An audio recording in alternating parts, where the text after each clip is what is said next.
যখনই বিপদে পড়ে যাবেন আপনি আল্লাহ তাআলার খাস একটি নাম ধরে সাহায্য চাইবেন, বিদ্যুতের গতিতে আপনি সাহায্য পেয়ে যাবেন, আপনার বিপদ মুহূর্তের মাঝে দূর হয়ে যাবে। ব্যবসা বাণিজ্য লস, সার কাছে শুধুমাত্র শত্রু আর শত্রু বিপদে আপনাকে গ্রাস করে রেখেছে, কোনো কাজেই যেন সফলতা নাই, যেটাতে হাত দেন সেটাতেই লস, কোনো কিছুতে আপনার সাফল্য নাই, সন্তান কথা শোনে না, স্ত্রী কথা শোনে না, পরিবার পরিজন নষ্ট হয়ে গিয়েছে, কিভাবে আপনি বাঁচবেন?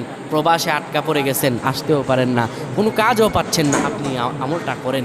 এটি আমার কথা নয়, বিশ্বনবী মুহাম্মদ রাসূলুল্লাহ সাল্লাল্লাহু আলাইহি ওয়াসাল্লামের প্রিয় সাহাবী হযরত যায়েদ রাদিয়াল্লাহু তাআলা আনহু, তিনি একবার মক্কা থেকে হিজরত করে যখন মদিনায় যাবেন, ঠিক সেই সময় বিপদে পড়ে যান।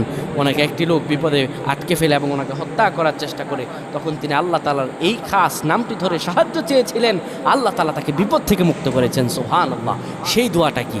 তিনি যখন বিপদে পড়ে যান তিনি বলেন, আগিসনি ইয়া রহমান।